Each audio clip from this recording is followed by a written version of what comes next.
Hello YouTubers.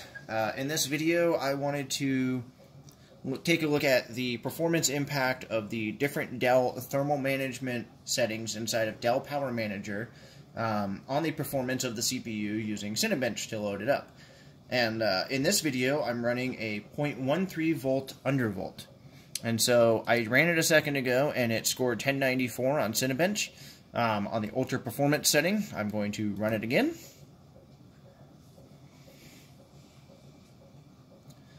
And the fans weren't spinning when I first put my hand here. I mean, not that I could feel. And right about now, they've gone full blast. And I can see that the max core frequency, it looks like 3.83 gigahertz over here, which is quite good considering maximum load. And we've dropped to 3.34, which is still quite good. The CPU is currently about 80 degrees Celsius, 81 degrees Celsius. Okay, we're immediately back down to 59. The fans feel like they're still going full speed. Now I will try the optimize setting and we will run Cinebench twice just to make sure that the result is accurate. In the last run we scored 1082, which is in line with our 1090 score. It's around the same.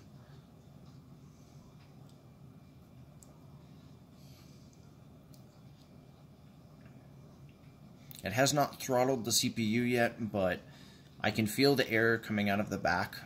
It's definitely hotter. It feels like the fans are not spinning nearly as fast. The package temperature has already hit 86, but it looks like it dropped down to about 85. And so we'll run it again. We scored 1093, which is in line with our last result.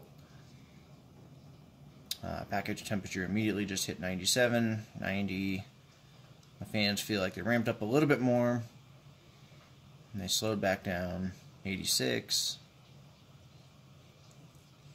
So it seems like it's not as good as at dealing with the spikes, but it's still quite good. And even this one I would call better than version 1.8's thermal management profile, BIOS version that is. We're still at about 85 degrees Celsius package temperature, and we scored 1075. That's quite good. Now we will try cool and see what we score. Oh, and this is the i7-8750H model of this laptop. Okay, we are now on the cool setting, and we're going to run Cinebench twice.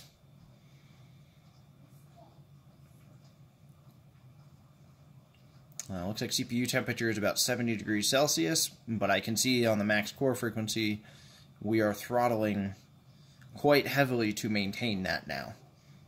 So instead of trying to compensate by ramping up the fans, it is throttling the CPU down to currently about 1.43 gigahertz, which, ouch.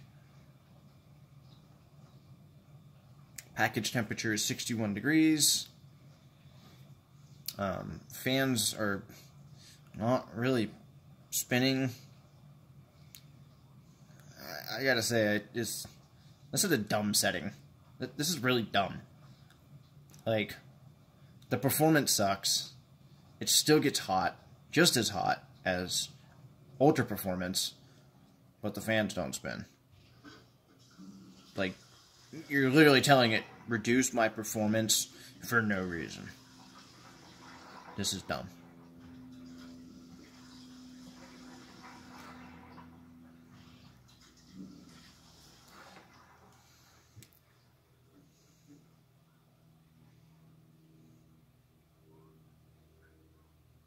$493. I don't think I want to run that a second time. Let's try quiet and see what that does. Alright, hand behind it to feel the airflow. So far, and it's slowed down.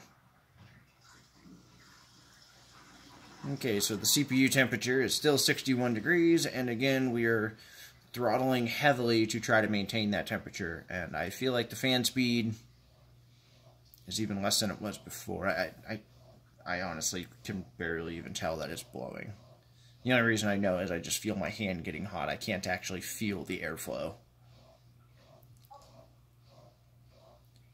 Again, this is another setting that is like, this is dumb.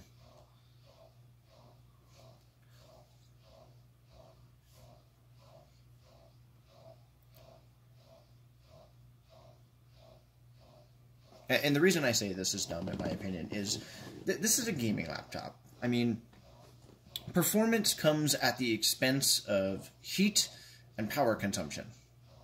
So, I gotta say, if you bought a gaming laptop and you expected it to not blow hot air out the back, you were under the wrong impression.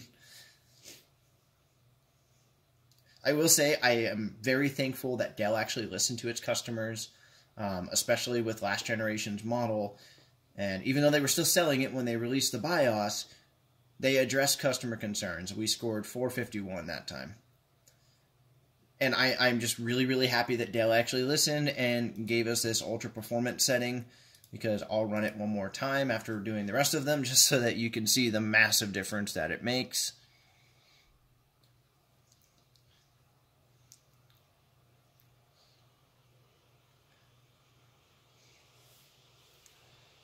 And the fans just went full blast. And the cool thing is, too, it'll actually hold the fans full blast. So, like, when you're gaming, even between matches or whatever, while it's loading and stuff, it keeps the fans spun up. So you don't actually enter a match right into stuttering, which is fantastic. And the Cinebench score, again, 1064 immediately. Seriously, if you have one of these laptops, optimized or ultra performance are the only settings I would recommend. Optimized, in my opinion, is a great trade-off of surface temperature and performance, where ultra performance is just, it's the fastest fan speeds, it keeps it the coolest, it reduces throttling the most. Optimized, it seemed like it reduced the fan speeds to reduce noise, which did work, and it still kept performance high, so another good setting if you're bothered by the noise of the laptop.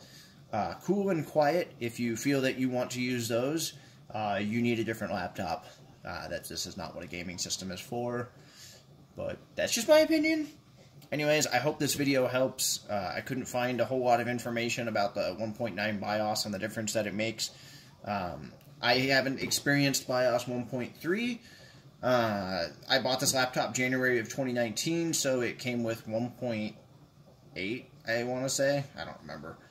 And I did experience thermal throttling and stuttering in games, and it drove me absolutely mad. This BIOS has corrected all of that. The other setting I recommend changing is actually in your NVIDIA control panel. Under Manage 3D Settings, if you scroll down, you'll see Power Management Mode. Set that to Prefer Maximum Performance. Okay? By default, it is considered maximum power savings, if I remember correctly. And that is not a good setting for that. Anyways, that's the video. I hope this helps. Definitely undervolt your CPU. Find your stable undervolt voltage and use it, because it makes a pretty significant difference, about 10% or so, in performance. So, no overclocking, no dangers, less heat, better battery life. It's all good. Just do it. Thank you for watching.